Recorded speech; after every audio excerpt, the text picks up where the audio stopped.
umur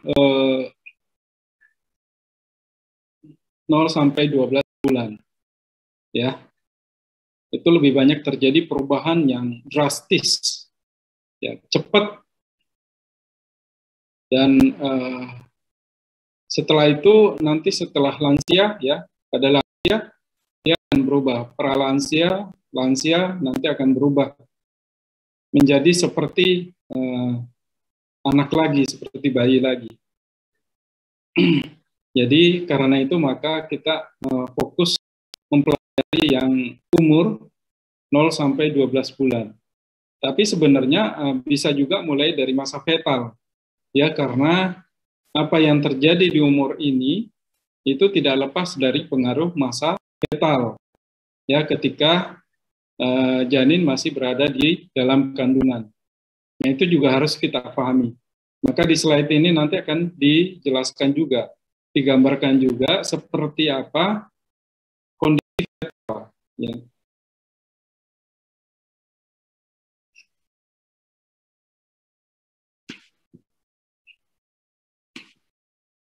Nah, sebenarnya ini sudah pernah saya sampaikan.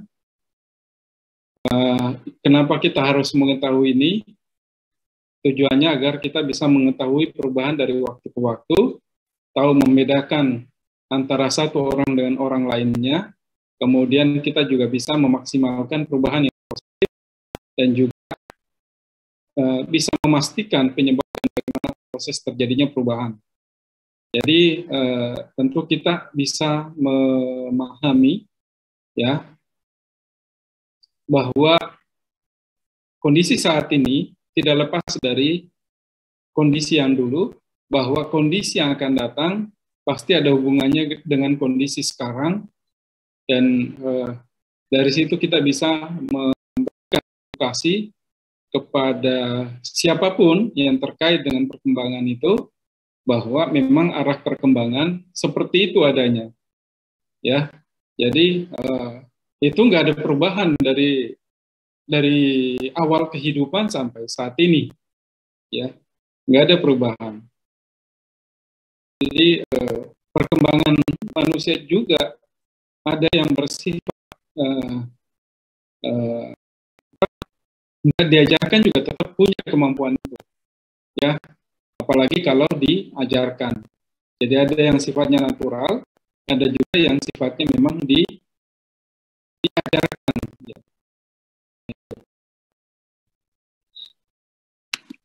Oke. Nah, awal perkembangan manusia dari sini, ya.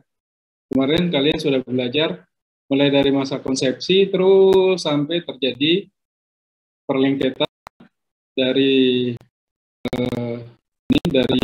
blastosit, ya. Nah, perlengketan di uterus. Oke. Nah, ini yang terjadi ketika di dalam kandungan selama masa embrio, ya, sampai fetal. Nah, kalau kita lihat di masa fetalnya ini yang perlu di garis bawahi, bahwa terjadi perubahan baik secara postur, ya, ataupun posisi, itu terjadi di masa fetal. Semuanya memberikan pesan kepada kita. Kalau kita analisis, ya, bagaimana kondisi janin di dalam kandungan, mulai dari umur 1 bulan sampai umur 9 bulan. Jadi kalau kita gambarkan seperti ini, kita sudah bisa menangkap bahwa terjadi perubahan drastis itu di sini, ya. Terjadi perubahan drastis di umur 6 bulan. Ya, di umur 5 ke 6 bulan, ya, 6 bulan. Umur 6 bulan ini cepat sekali perubahan, karena perubahan yang drastis itu adalah pertumbuhan yang cukup drastis, berat badannya cukup ekstrim terjadi. Nah, kemudian di 7-8 bulan itu terjadi perubahan posisi, ya. ini yang full press ya. Jadi kalau kalian bisa lihat posturnya si fetal ya, posturnya si fetal itu flexion, lebih banyak flexion. Kalau kalian lihat di neck flexion, posisi elbow flexion, wrist finger, kemudian trunk flexion, pelvic ke posterior, pelvic tilting, fleksi hip, fleksi knee, kemudian terjadi dorsofleksi yang terjadi ketika di dalam di dalam kandungan. Nah, artinya apa? Kalau itu terjadi, ya, kalau itu terjadi, dia akan memberikan penekanan pada sepanjang uterus, ya, penekanan sepanjang uterus, dan itu yang membuat ototnya bekerja secara isotonik, secara isotonik. Jadi tonusnya sama, panjangnya bisa sama. Jadi isotonik, isometrik. Jadi kerja ototnya itu eksentrik, ya. Kerja ototnya eksentrik. Nah, kalau kita lihat terjadi elongasi yang maksimal. Terjadi elongasi yang maksimal pada otot-otot mulai dari neck, kemudian trunk, kemudian tungkai, ya. Terjadi elongasi maksimal. Elongasi maksimal, kemanjangan, tetapi disertai juga kontraksi yang lebih. Sehingga begitu ada sedikit gerakan, maka itu akan berasa. Jadi biasanya ibu merasakan, ya, si ibu merasakan bahwa terjadi pergerakan pada bijinya lebih terasa. Kenapa?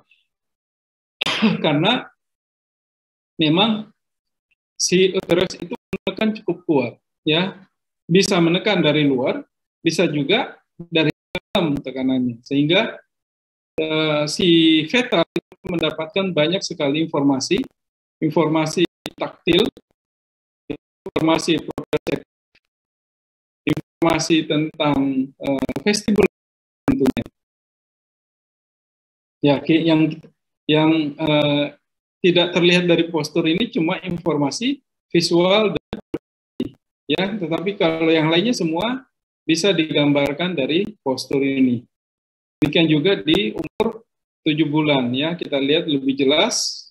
Nah, yang terjadi di 8 bulan adalah adanya perubahan posisi yang tadinya vertikal menjadi vertikal kepala di atas menjadi vertikal kepala di bawah.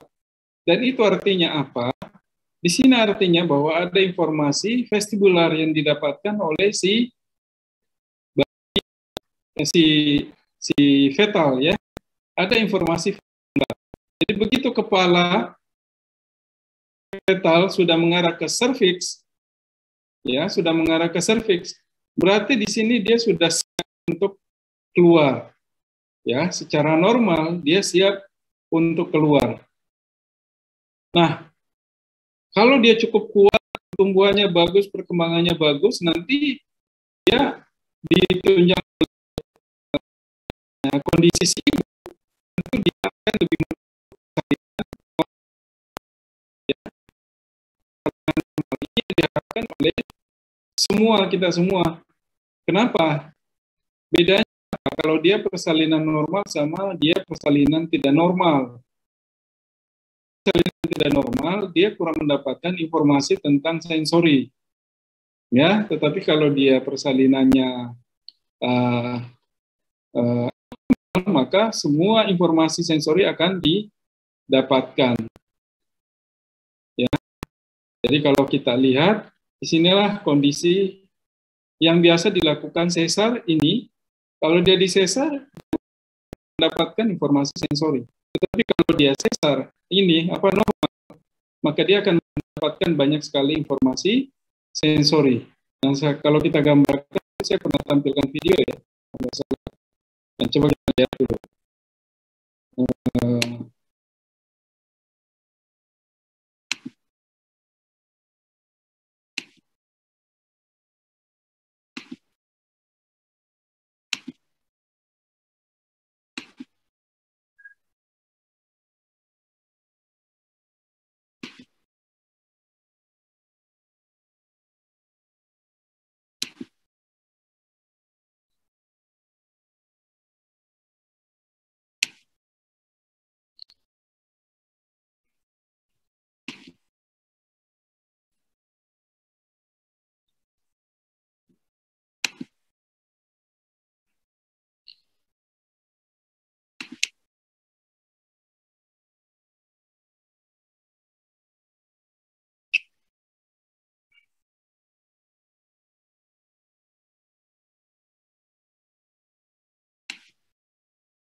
Oke, saya ulang. Lihat posisi fetal di dalam kandungan. Ini nanti posisi serviks di sini. Ini nanti terjadi perubahan pada kepala, ya. Jadi perubahan pada kepala karena di kranium itu ada sutura dan sutura itu bisa bergerak menyesuaikan dengan kondisi serviks.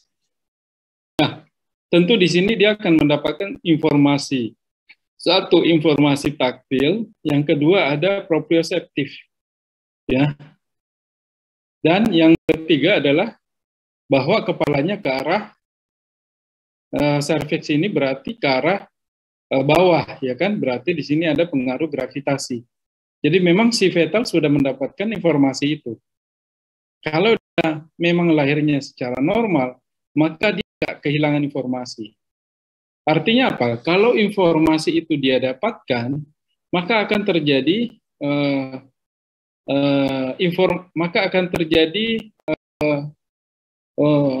sirkuit. Lahirnya sirkuit sinaptogenesis karena adanya informasi tersebut. Jadi informasi itu pemicu lahirnya sirkuit, ya, atau traktus, ya, atau jaras di otaknya dia, hubungan antara neuron dengan neuron lainnya. Nah, kalau kita lihat di sini, ini terjadi perubahan, tentu menyesuaikan dengan ini, ya. Maka bentuk kepalanya kan beradaptasi, berubah. Nah, ini ke arah serviks, ya. Jadi mulai dari sini, nah di sini ada perubahan. Nah, dari sini, ya, dari sini dia akan mendapatkan informasi juga dari leher tentang keseimbangan. Jadi pusat keseimbangan itu adanya di basal ganglia juga, ya. Di basal ganglia, di brainstem. Nah, itu. Nah, itu tentu dia mendapatkan informasi begitu ada pergerakan. Informasi di kulit kepala, di kulit leher, otot di leher, itu memberikan informasi tentang keseimbangan. Nah, kemudian dia ada di sini ada manuver, ya, manuver perubahan posisi dari posisi fleksi, ekstensi, rotasi itu sudah didapatkan. Jadi informasi-informasi sebenarnya adalah sumber pembentukan jaras-jaras keseimbangan, ya, taktil dan vestibular, proprioseptif itu sangat penting buat si. Nah, kita lihat, nih, semua kulit akan mendapatkan informasi dari sini, ya, gravitasi. Nah, informasi itu nanti akan membentuk jaras-jaras terkait dengan keseimbangan.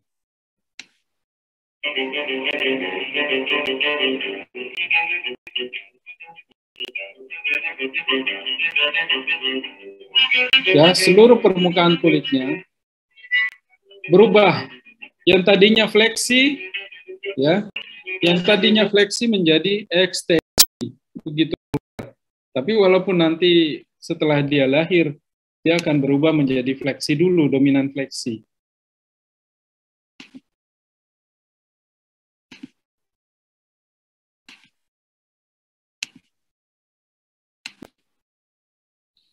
Nah, itulah yang terjadi. Jadi cukup banyak yang terjadi ketika dia masih di dalam kandungan, kemudian proses persalinan itu ternyata sangat bermanfaat buat si fetal atau si bayi nantinya, dan itu menjadi bekal untuk perkembangan selanjutnya. Nah, ini neurodevelopment-nya sudah kalian pelajari. Oke, kemudian, nah, tadi selama proses perubahan itu, ya, selama proses perubahan, maka terjadi juga perubahan pada perkembangan saraf. Nah, ini jaras-jarasnya. Jadi jaras-jarasnya kalian bisa lihat, di sini masih miskin dengan sinaps, di sini sudah mulai banyak sinaps, ya, kemudian di sini banyak sinaps, ya. Nah, newborn ini begitu nanti dia mau lahir, dia akan ada bayangkan 700 connection ya setiap detik. Jadi prosesnya berapa lama, dan itu sudah membentuk beberapa connection. Ya, terkait apa? Terkait dengan sentuhan taktil, ya, kemudian proprioseptif, kemudian vestibular. Nah, di masa fetal 12 sampai 16 minggu, yaitu mempromosikan perkembangan otot dan koaktivasi penguatan proksimal otot, ya. Nah, itu di antara 12 sampai 16 minggu. Kemudian 20 minggu, yaitu otot dan tulangnya itu sudah melawan dinding uterus, sehingga di situ memberikan informasi tubuhnya dia. Jadi ada body awareness-nya, ya, selama di 20 minggu. 24 minggu, berat badannya bertambah cukup pesat, sehingga dia kompensasinya adalah dia menjadi lebih flexion, ruangannya lebih sempit, dan itu memberikan pesan apa? Body concept. Ya, bedanya body concept, kalau body awareness dia merasakan anggota tubuhnya, tapi dia belum tahu mana tangannya, mana kakinya, ya kan? Kemudian kalau dia body concept, dia akan lebih memahami, ya, lebih mengetahui. Tunggu, saya ada telepon dulu.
Baik. Kita lanjut. Jadi di umur 32 minggu, di situ mulai lebih flexion-nya atau physiological flexion, ya namanya physiological flexion. Kemudian elongasi neck, back, neck, head dan cervix-nya itu sudah lebih maksimal ya. Kemudian informasi vestibularnya sudah, karena memang kepalanya sudah mengarah ke cervix. Nah, yang didapatkan dari setiap masa perkembangan fetal. Oke, setelah lahir namanya neonatal, ya. Setelah namanya neonatal. Neonatal itu artinya itu bisa dari lahir sampai 10 hari, tapi kalau di Indonesia bisa sampai 30 hari. Ada yang bilang 29, ada yang 30. Tetapi kalau di Eropa, Amerika Eropa, itu rata-rata neonatal itu adalah sampai 10 hari. Nah, apa ciri khas dari neonatal ini? Ciri khasnya adalah yaitu gerakan fleksi, kadang ekstensi, ya, gerakan tangan kiri, lengan kiri enggak sama dengan gerakan tangan kanan, lengan kanan. Jadi selalu random, ya, enggak pernah bareng-bareng. Nah itu, kalau dia enggak random, bisa jadi dia enggak normal, ya. Kalau dia enggak bergerak-gerak, itu bisa jadi dia tidak normal atau ada masalah. Nah, kemudian ada flexion dari extremity, ya, upper extremity, lower extremity, flexion, semuanya nekuk. Kalau ada yang lurus, tanda tanya, ya, kenapa lurus? Berarti ada risiko gangguan. Kemudian lebih aktif dari sepal ke kaudal, ya, dari sepal ke kaudal itu lebih aktif. Jadi dari kepalanya dulu, dari kepala nengok kiri kanan, kemudian baru ke badan, baru ke kakinya, ya. Tangan lebih aktif daripada kaki, ya kan, itu. Kemudian selanjutnya adalah di neonatal ini masih, karena pengaruh gravitasi ketika masih masa fetal, maka pada saat dia lahir, ya, maka neonatal cenderung memutar kepalanya ke samping, nengok ke kiri atau ke kanan. Nengok ke kiri atau ke kanan. Shoulder-nya cenderung eksorotasi dan abduksi. Eksorotasi dan abduksi. Shoulder-nya. Kemudian hip, eksorotasi dan abduksi. Ya. Itu neonatal.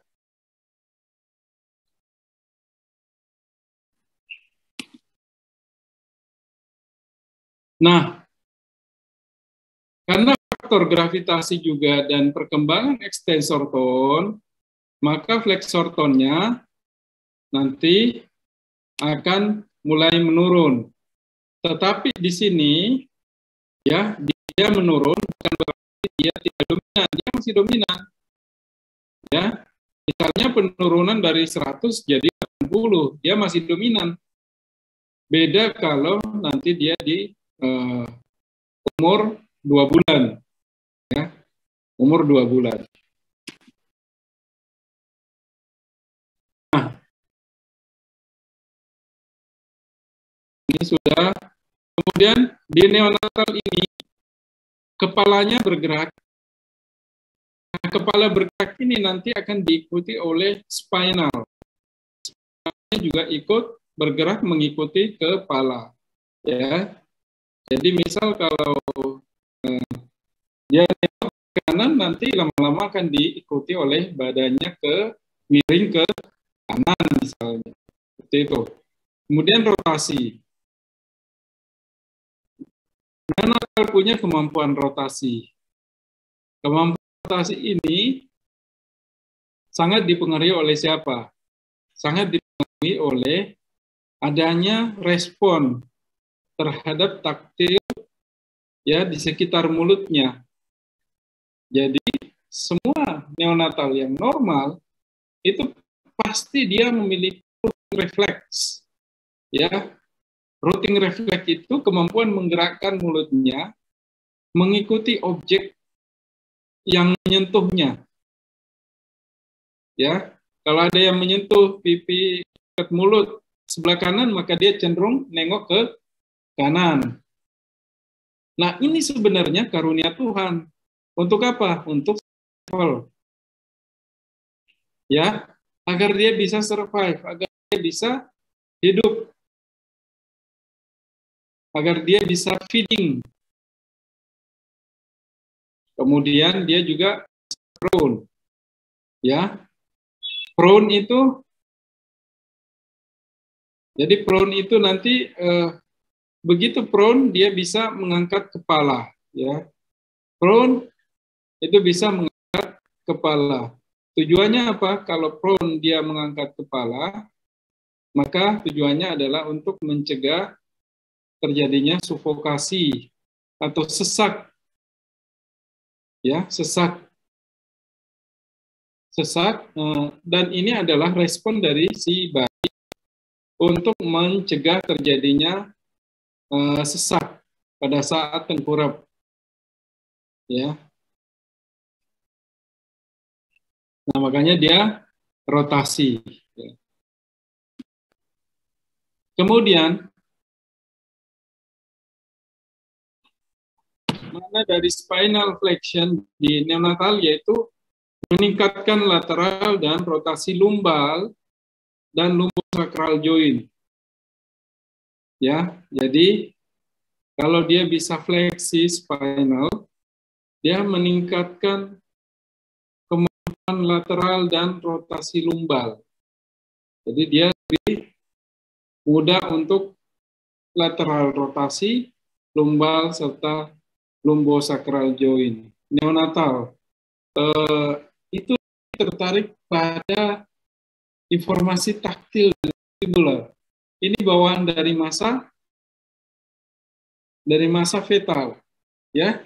Di masa fetal dia sudah terbiasa dengan ini, taktil, vestibular. Nah, kecuali yang lahirnya tidak dengan normal, itu ada risiko.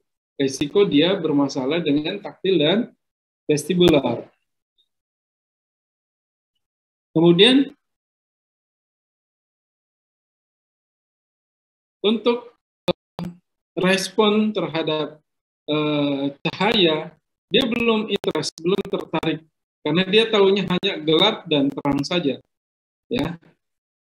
Jadi hanya mengetahui gelap dan hitam dan putih. Jadi kemampuan untuk mempersepsikan, ya, mempersepsikan informasi masih terbatas. Nah, untuk 1 bulan, artinya sudah lebih dari 10 hari, tentu kesadaran visual dan respon pada lingkungan lebih baik dari masa neonatal. Kemudian, gerakan kepala lebih bertujuan pada posisi supine dan prone, ya, terutama pada saat dia mau menetek, ya. Kemudian lebih memanjang dan mobile, jadi kepala dan vertikalnya itu lebih memanjang dan lebih mobile. Kemudian Physiological flexion menurun dan recoilnya berkurang. Tetapi di sini flexionnya dia masih lebih dominan, ya. Sudah ada ekstensi, maka bisa dilihat pada saat dia rotasi. Kemampuan ekstensi memudahkan dia untuk bisa rotasi terang. Ya, kemudian kepala itu gerakannya lebih bertujuan. Jadi nengok kiri kanan itu sudah ada, ya. Kemudian gerakannya random itu belum hilang, ya. Gerakan randomnya masih muncul. Nah, umur 1 bulan pada saat tengkurap dia bisa mengangkat, dia bisa memutar kepalanya, mengangkat sedikit dan memutar, ya.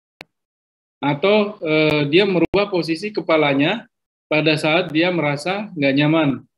Kalau misalnya dia tengkurap kemudian merasa sesak gitu, dia langsung memutar kepalanya, jadi rotasi kepala. Kemudian mengangkat kepala lebih tegak dan lebih seimbang karena adanya perubahan pada VOR-nya, vestibulo-pulo refleksnya. Ada peran dari sistem optikal, ya. Karena sistem optikal itu memberikan pengaruh terhadap keseimbangan juga. Nah, tentu ini berbeda dengan bayi yang lahir dengan kebutaan, ya. Kalau bayi lahir dengan kebutaan, biasanya dia bermasalah dengan kemampuan mengangkat kepala, ya. Jadi lebih lambat dibanding bayi yang normal.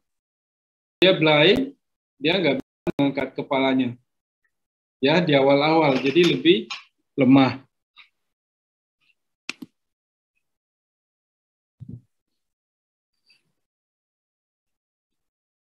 Kalian bisa lihat di sini, ya. Pada saat dia ditengkurapkan, ini masih flexion, ya, cenderung flexion. Kemudian dia sudah bisa mengangkat kepala sedikit dan akhirnya kita bisa lihat pada saat dia rotasi. Nah, ini juga, ini pertanda bahwa memang neck controlnya belum siap, ya. Ya, belum siap.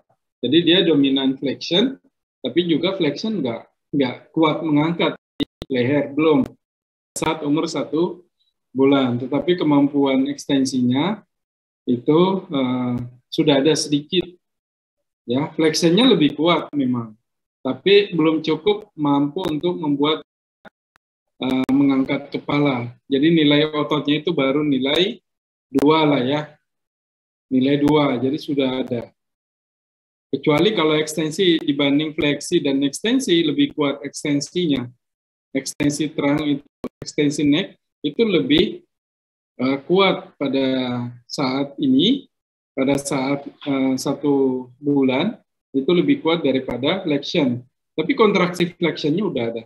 Makanya kalau kita menangani bayi neonatal, ya, 1 bulan, maka kita bisa menilai ototnya itu dari posisi seperti ini. Apakah ototnya sudah kerja atau belum? Vestibularnya dia cenderung mengangkat kepalanya ke arah flexion, ya. Nah, itu bisa dirasakan tonusnya. Jadi walaupun ini tidak bergerak, tapi tonusnya sudah teraba, ya. Nah, kalau dia diberdirikan, dia numpuh, ya. Jadi numpuh, jadi ada refleksnya. Jadi refleks walking-nya. Nah, masuk di bulan kedua. Bulan kedua kemampuannya hampir sama dengan bulan pertama, ya. Hanya bedanya bulan kedua gerakan ekstensinya lebih banyak, artinya lebih dominan ekstensinya. Kemudian flexor tone-nya, ya, itu menurun, ya. Kemudian meningkatkan asymmetrical extensor activity, jadi ekstensornya lebih meningkat dan tentu masih lebih asimetris, jadi belum bareng-bareng. Nah, ini yang harus kalian garis bawahi bahwa kemampuannya untuk ekstensi itu lebih dominan.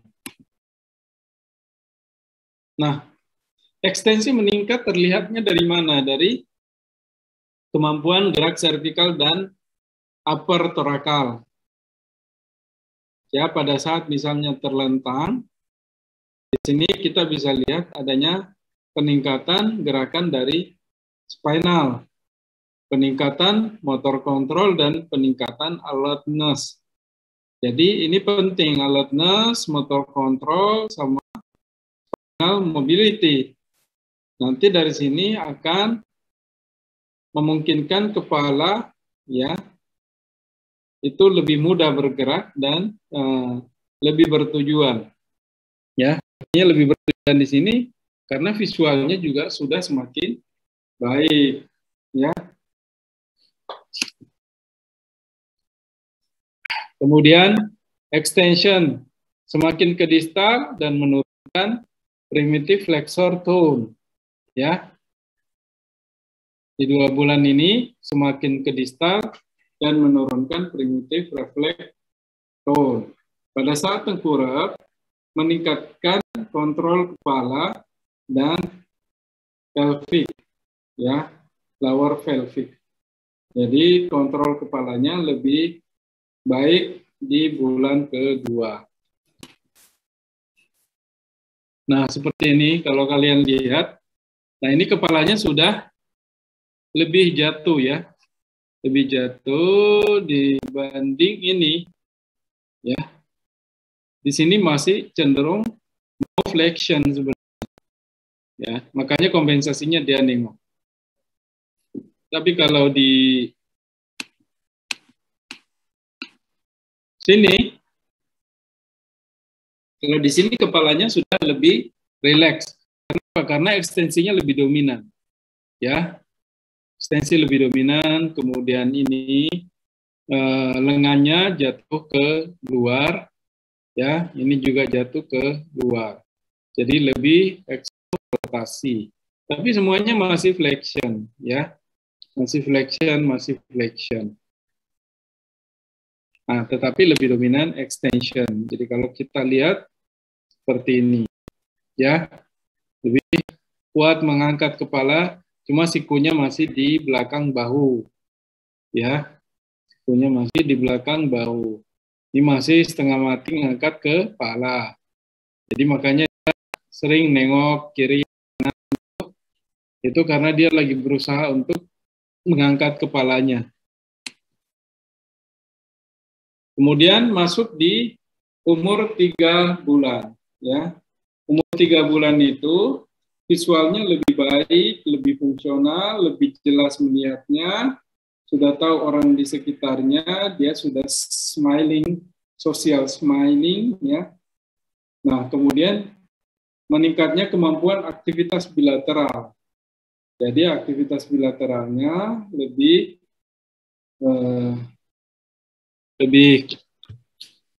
kuat, ya, selalu bareng-bareng, tangan dan tangan kiri gerakannya searah.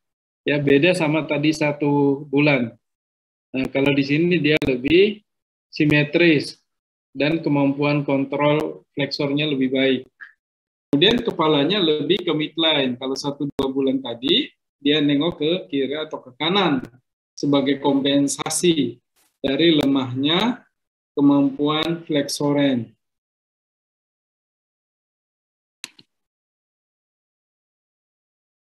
Nah, ini 3 bulan ini merupakan bulan persiapan untuk berguling, ya. Kalau kita lihat gambar ini, dia elongasi maksimal, terulur maksimal, dan menjadi stability untuk gerakan mobility tangan dan kaki atau lengan, ya. Nah, ini tentu persiapan berguling. Nah, syarat untuk bisa berguling memang harus ada fleksi, kemampuan fleksi neck, dan kemampuan fleksi dan ekstensi neck. Kemudian kemampuan menggerakkan tangan lengan. Nah, selanjutnya adalah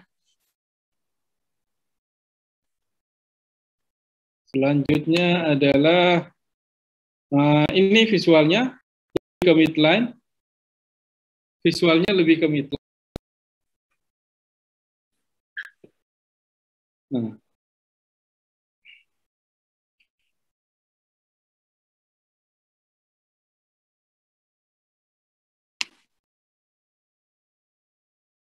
Nah, gerakan mulai terkontrol dan lebih fungsional. 4 bulan.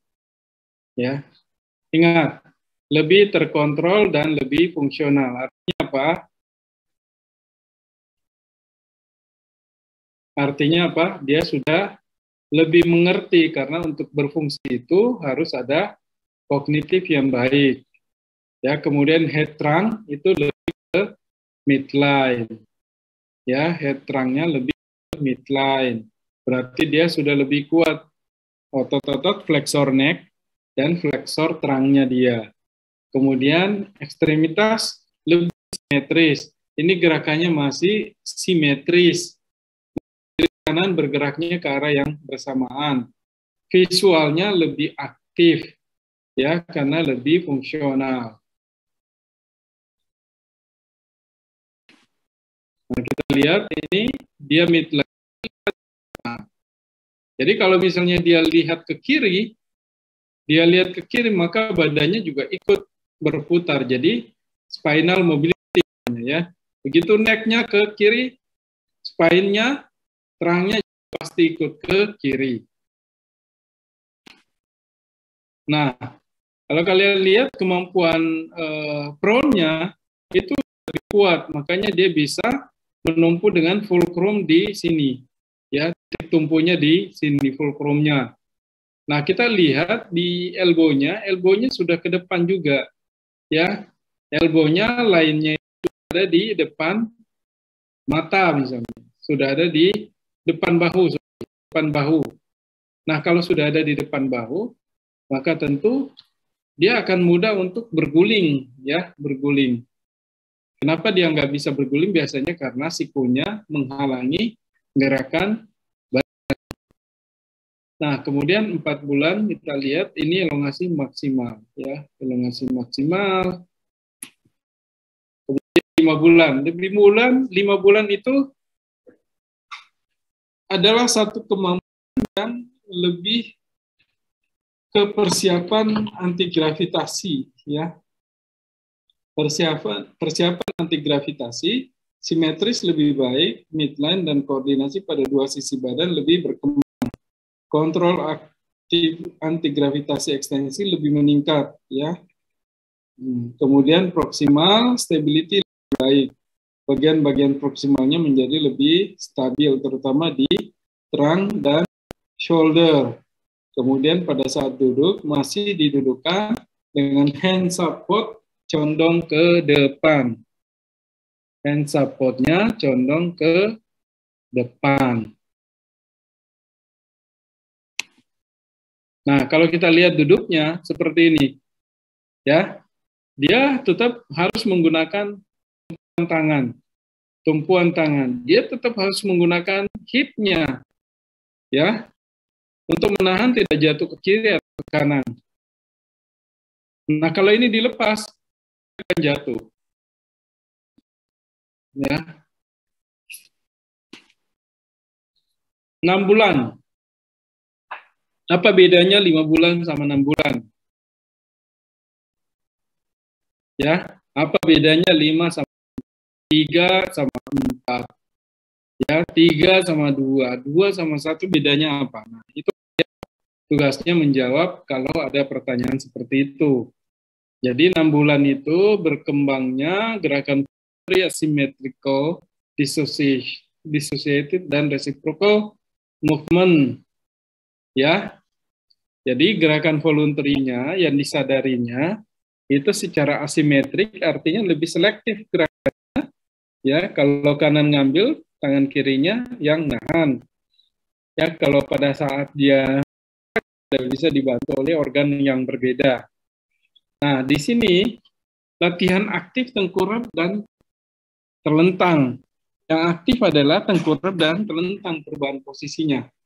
Karena dia memang sudah bergulang-guling, sudah posisi merangkak tentunya. Head controlnya sudah full.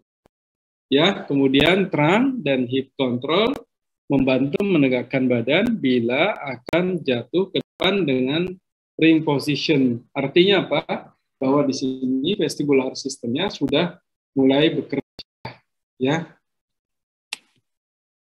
Kalau kita lihat gambarnya seperti ini merangkak posisi tengkurap dengan support, ya. Jadi segini dulu, kemudian dia ngangkat abdominalnya, kemudian dia posisi merangkak. Nah, 7 bulan, anak lebih aktif melawan gravitasi seperti gerakan rotasi, crawling, berstanding, berduduk, dan berdiri. Duduk sudah bebas dan menggunakan tangan lebih leluasa, weight shifting dengan tambahan. Nah, artinya apa di 7 bulan ini? 7 bulan ini adalah kemampuan vertikalnya, ya, kemudian kemampuan crawlingnya itu lebih baik. Kemudian kalau dia duduk, tentu menggunakan tangan lebih leluasa. Jadi kalau sudah di alam, misalnya terbuka gitu, dia menggunakan tangannya lebih leluasa untuk bermain misalnya. Kemudian weight shifting dengan rambatan. Jadi harus mengajarkan bagaimana bergeser dari satu tempat ke tempat lain secara mandiri dan ke vertikal. Ya, ini kemampuannya 7 bulan.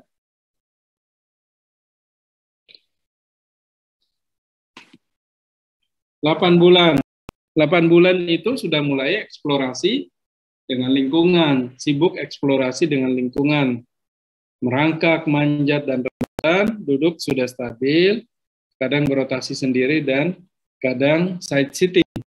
Jadi 8 bulan ini yang harus diperhatikan adalah bahwa si bayi sudah sibuk bermain di lingkungannya dia.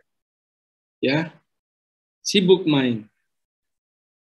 Kemudian merangkak, manjat, dan rambatan. Duduk sudah stabil, kadang berotasi sendiri, dan kadang side sitting. Ya, jadi menurut saya ini gerakan-gerakannya mungkin sudah dipahami, ya. Nah, yang jelas nanti bedanya 7 sama 8 itu apa? Kalau 7 belum bisa eksplorasi karena pegangannya dua tangan. Tetapi kalau di sini dia sudah bisa eksplorasi lingkungan karena satu tangannya bisa dipakai menopang, ya. Kemudian merangkak, manjat, dan rambatan. Kita lihat bulan ke-8 seperti ini. Ya, kalau dia bermain sudah bisa lepas satu tangan. Jadi sudah eksplorasi. Ya, eksplorasi tangannya. Ini juga nih, hati-hati kalau pada umur segini nih, ya banyak yang celaka, banyak yang jatuh lah, banyak yang ada juga kecelakaan lain, misalnya apa? Misalnya tersengat listrik, ya, ketika barang-barang itu juga sudah cukup banyak. Nah, makanya sediakan aja ruangan yang tidak ada risiko di dalamnya, seperti ruang sensor integrasi. Nah, kemudian 9 bulan itu karena 8 bulan dia sudah eksplorasi lingkungan, maka di 9 bulan tentu adalah lebih ke motor ranger lebih daripada gross motor. Jadi perkembangan dari distance. Kemudian merangkak adalah lokomosi utama, berdiri dan rambatan lebih sering, jalan masih disupport namun dengan terang yang lebih stabil. Ya, seperti ini kemampuan dia berdiri. Nah, 9 bulan seperti ini, bergeser, tapi menghadap ke objek, ya. kepalanya yang nengok, tapi badannya juga ikut menikmati session latihan misalnya.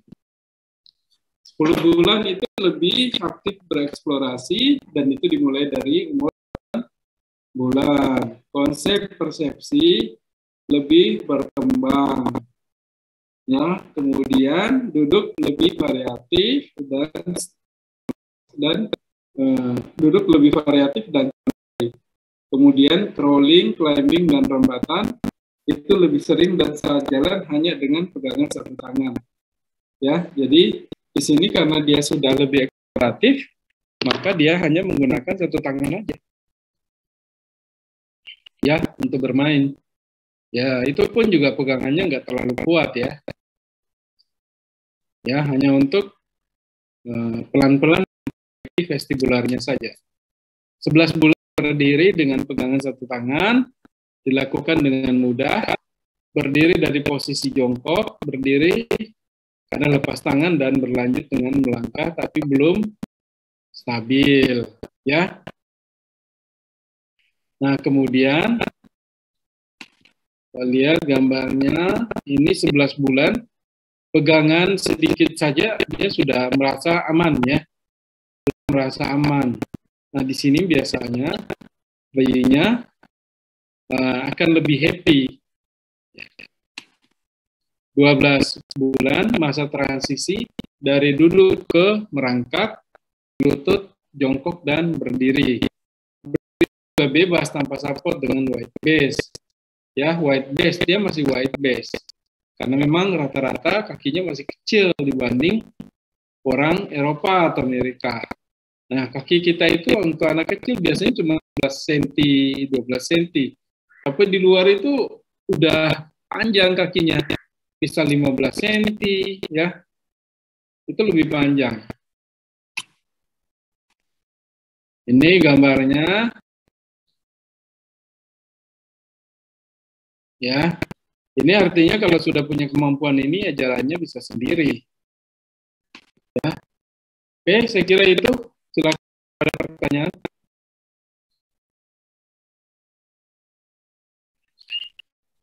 Drop ya, Pak? Ya. Ya. Kenalkan Pak, nama saya Zaid. Kalau itu bayi sering di bedong, apakah bakal menghambat ini Pak perkembangan kemampuan motornya gitu? Terima kasih Pak.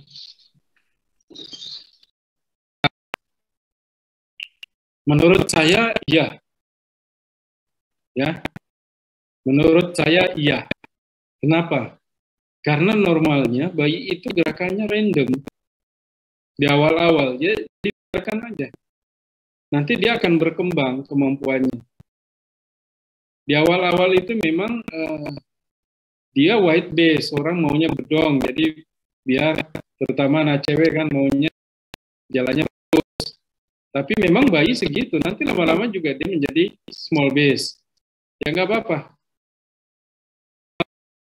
Kalau alasannya untuk membuat dia lebih hangat, ya di bedong lebih bagus, lebih hangat ya. Itu untuk lebih hangat. Tetapi kalau selimutnya bagus, tebal ya, dia tetap hangat. Jadi di bedongnya, saya juga belum dapat alasan ilmiahnya bedong ya. Ya.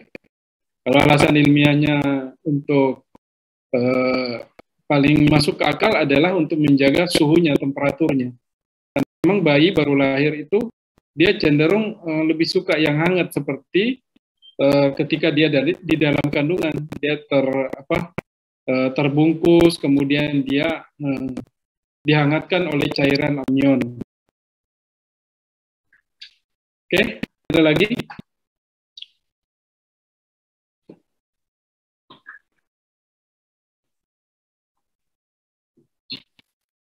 Interupsi Pak, izin bertanya. Ya. Ya, perkenalkan saya Melin Vanessa. Kan saya punya ponakan ya Pak. Terus sama neneknya itu sama mamanya kan kadang digendong-gendong kayak agak-agak didudukin gitu ya Pak. Terus kakak sepupu saya itu dimarahin, alasannya jangan diduduk-dudukin, masih bayi, nanti pipisnya sakit. Apa itu benar Pak? Asli. Umur berapa? Umur kisaran mau 3-4 bulan Pak.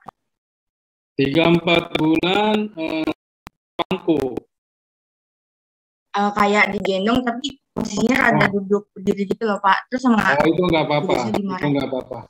Kalau dia digendong, dia masih fiksasi cukup kuat di terangnya. Jadi bebannya nggak terlalu berat. Jadi berat kalau dia senderan, ya kan pasti dia senderan kan. Jadi dia di pangku, tapi senderan. Kalau begitu berarti beratnya itu nggak seberapa sebenarnya dibanding kalau dia duduk, numpuk didudukan, nah numpuk sendiri itu nggak bagus. Jadi kalau dia masih senderan itu nggak apa-apa. Karena bebannya di setiap tulang belakang itu nggak terlalu besar. Ya, jadi sudah terkurangi berat badannya sekitar 6%.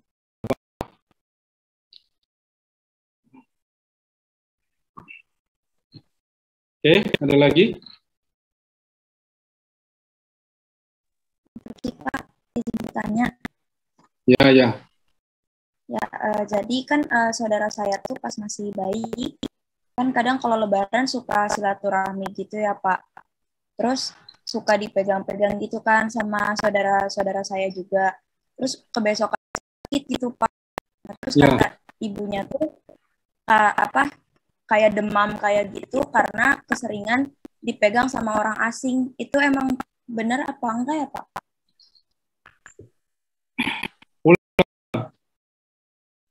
Ya, jadi saudara saya tuh kan lagi silaturahmi, terus bayinya ini suka dipegang gitu Pak, bukan sama ibunya atau ayahnya gitu, sama saudara-saudaranya.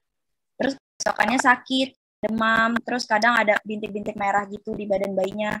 Terus katanya itu karena keseringan dipegang sama orang asing, Pak. Ya, kalau dipegang sama orang yang kotor ya, jadi dia terinfeksi. Jadi memang dia riskan. Jadi nggak boleh dicium-cium. Orang kita itu suka nyium bayi orang. Ya, jadi sekarang udah pelajaran nih, semuanya harus pakai masker kan. Nggak boleh lagi cium-cium. Nggak boleh lagi. Ya,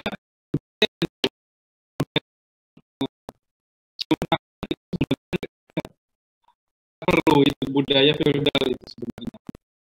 Ya, jadi ya sebenarnya saya pernah ribut sama orang tua karena nggak cium tangannya. Ya, karena nggak cium tangan, saya dimarahi, akhirnya sampai besar saya nggak pernah cium tangan. Jadi saya nggak suka kalau mahasiswa cium tangan saya. Ya. Jadi sebenarnya kalau saya pelajari, itu budaya di Indonesia itu budaya cium tangan, itu membuat orang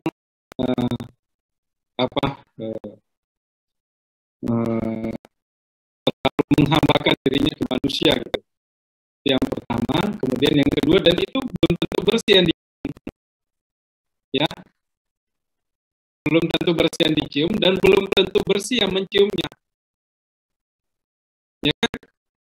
Nah, yang ciumnya nanti ada kalau dia cium pakai mulutnya, ya kan, dia meninggalkan situ di tangan. Kemudian kita nanti pakai makan ya. Orang dulu zaman sebelum pandemi ini kan orang jarang cuci tangan, langsung makan. Ya. Itu hebatnya orang Indonesia tuh nggak peduli, langsung pakai tangan gitu, makan minum masih kebal. Sekarang yang biasa begitu nggak apa-apa sih, udah kebal mungkin ya. Tapi kalau di COVID ini, COVID ya, karena itu real. Ya, jadi biasanya memang bayi itu mudah sekali terinfeksi, terutama karena airborne ya.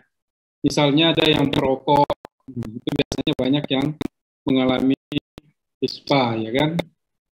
Nah, jangan dekat-dekat sama yang merokok, rokok. Orang yang mau megang bayi ya harus bersih, bersih. karena daya tahan tubuh si bayi adalah masih lemah sekali. Oke, saya kira akan.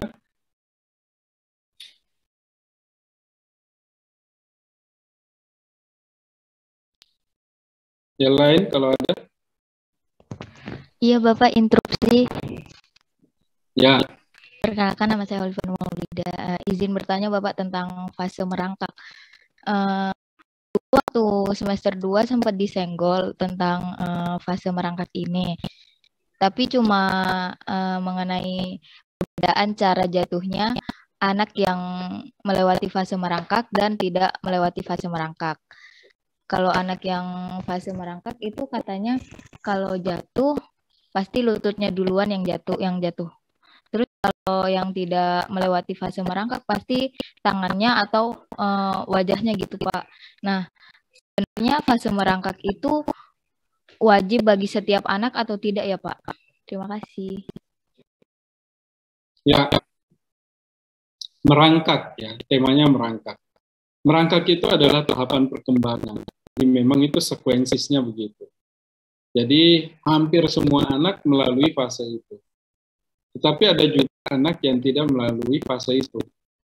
Jadi yang tidak melalui fase itu biasanya diakibatkan oleh masalah neurologis, ya, perkembangan, dan bisa juga karena lingkungan. Ya, masalah neurologis misalnya anak yang delay, ya, delay development atau bisa juga global delay apapun.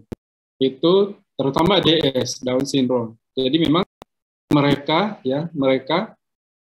itu tidak melewati fase itu karena ada masalah sensori problem di lututnya. Jadi sensori problem itu proprioseptifnya, ya, proprioseptif. Misalnya yang posisinya tidak fleksi ketika di dalam kandungan, gitu, ya. Tidak fleksi di dalam kandungan atau fleksinya kurang.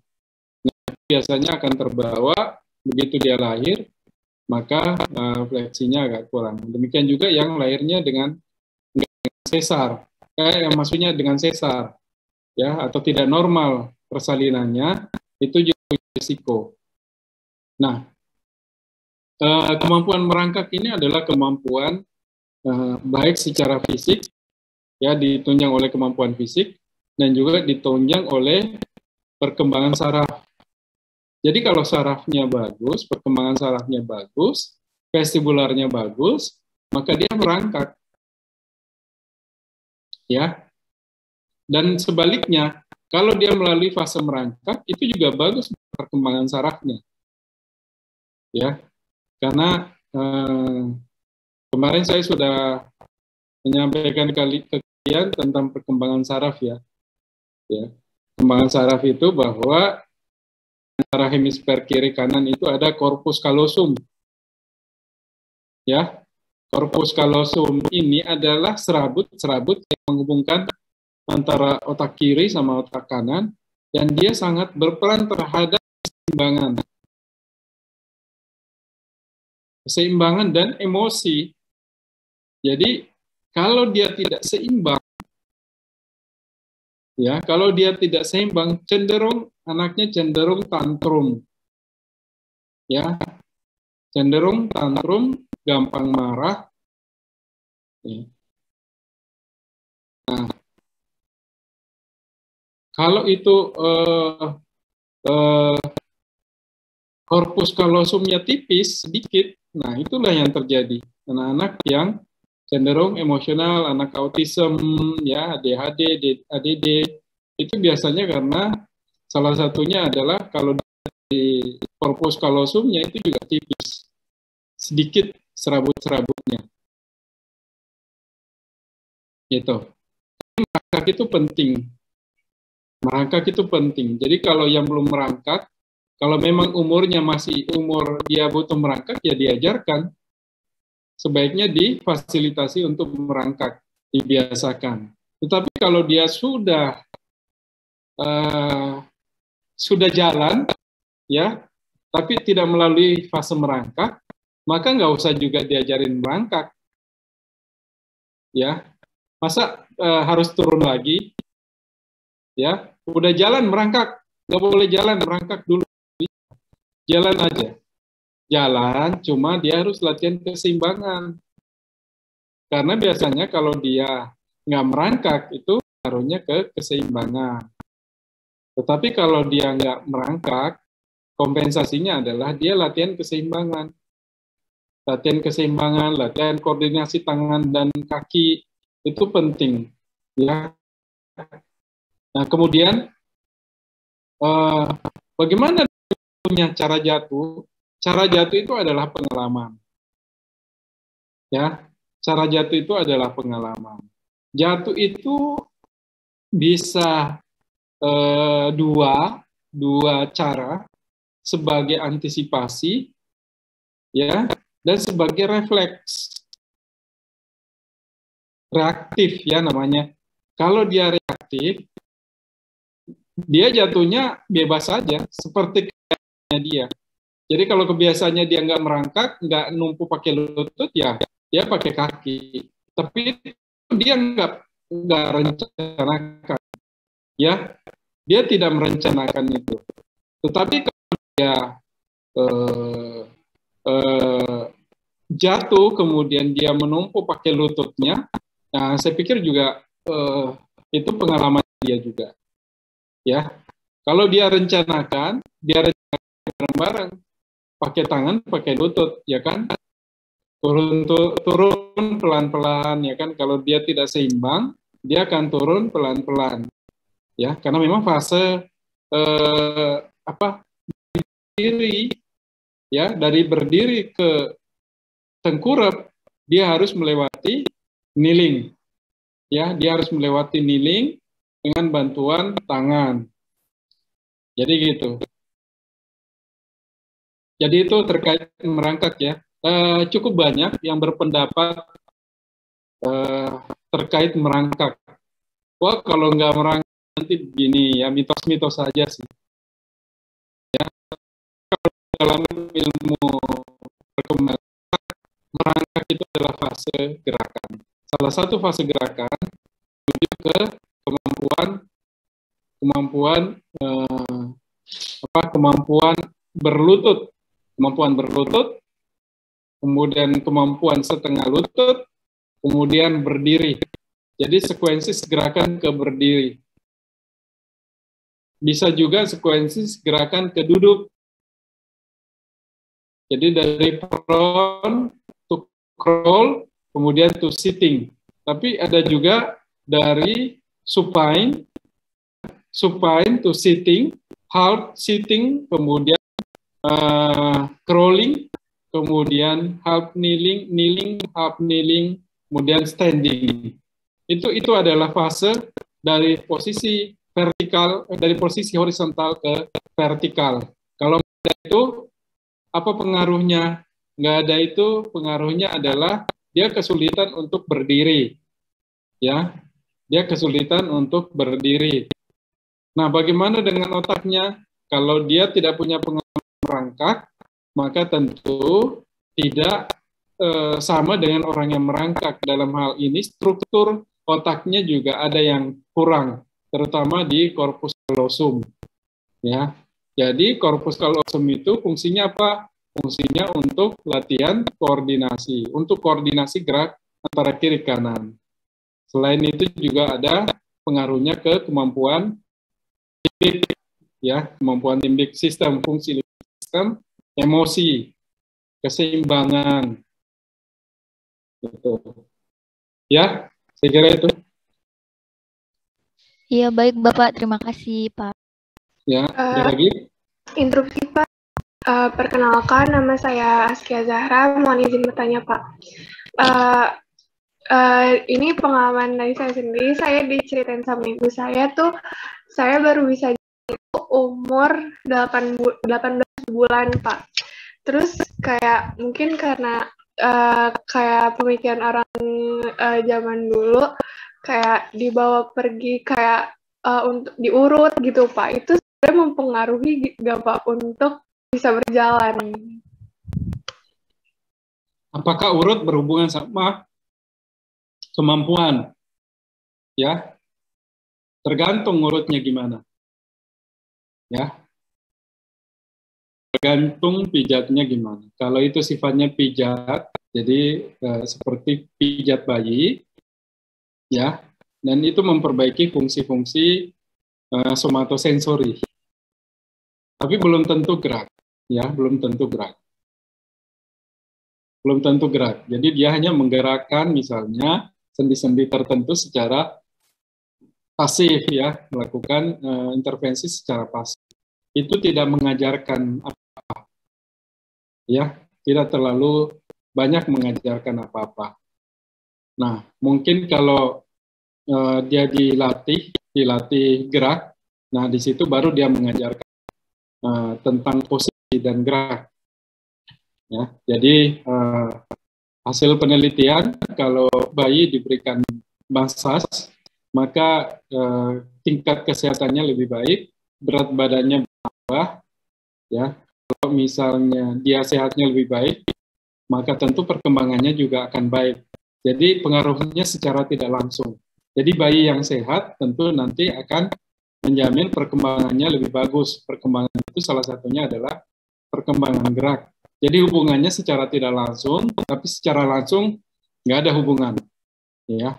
Secara langsung nggak ada hubungan, secara tidak langsung dia menyehatkan, dan kalau bayi sehat, tentu dia juga meningkatkan kemampuan perkembangan gerak.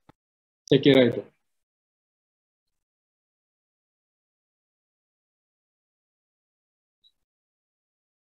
Oke, ada lagi? Pak, ingin bertanya, untuk cepat atau lambatnya anak berjalan apa dapat berpengaruh Pak ke kecerdasan kepada anak tersebut?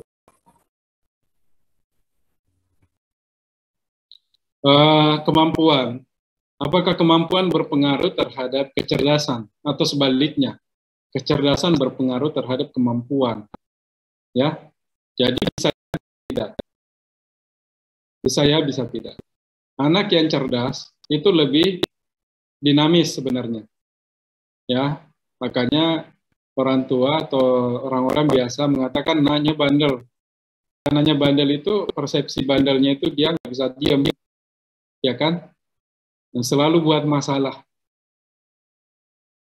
Selalu buat masalah, selalu merusak, selalu apapun. Karena dia explore. Ya. Nah itu lingkungannya mendukung itu juga. Lingkungannya mendukung itu. Nah, tetapi kalau misalnya kemampuan geraknya juga begitu. Kalau dia sehat, tentu kemampuan geraknya juga meningkat. Ya, kalau dia sehat, tentu kemampuan geraknya juga meningkat. Tetapi kalau misalnya dia diberikan latihan, ya diberikan latihan, diberikan kesempatan untuk bergerak, dia akan berkembang pintar juga. Ya, makanya ada stimulasi gerak itu untuk meningkatkan intelijensi anak. Ya, stimulasi kinestetik itu mencerdaskan, ya. Tetapi kalau dengan memberikan nutrisi yang cukup juga sama, meningkatkan kecerdasan dan juga meningkatkan perkembangan gerak. Jadi itu saling terkait semuanya. Ya. Jadi kalau pengen anaknya cerdas ya berikan aja stimulasi kinestetik, berikan massage, stimulasi kinestetik. Ya. Kalau mau anaknya sehat ya berikan asupan nutrisi yang cukup. Nah, yang disebut nutrisi itu ada dua sebenarnya. Nutrisi makanan yang memang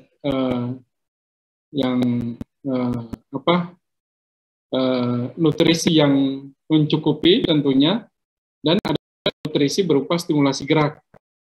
Ya, stimulasi gerak itu juga nutrisi buat otak. Nourishment itu nutrisi buat otak, yaitu stimulasi. Kemudian kalau makanan juga adalah nutrisi makanan. Oke? Baik Pak, terima kasih Pak.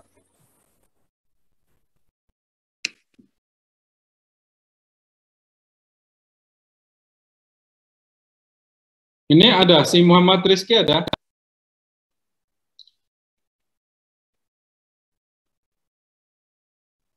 Nggak ada. Muhammad Rizky nggak ada. Di absen. Kemudian ada berapa orang yang tidak hadir? Tolong dicatat. Oke, kalau tidak ada lagi pertanyaan, kita cukupkan sampai di sini. Seperti biasa, tugas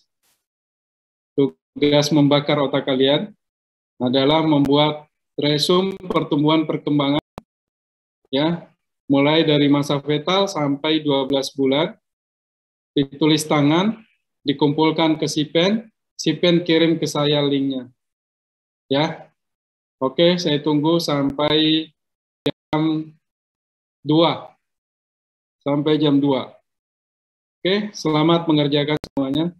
Sekian, Assalamualaikum warahmatullahi wabarakatuh. Waalaikumsalam warahmatullahi wabarakatuh. Terima kasih, Pak.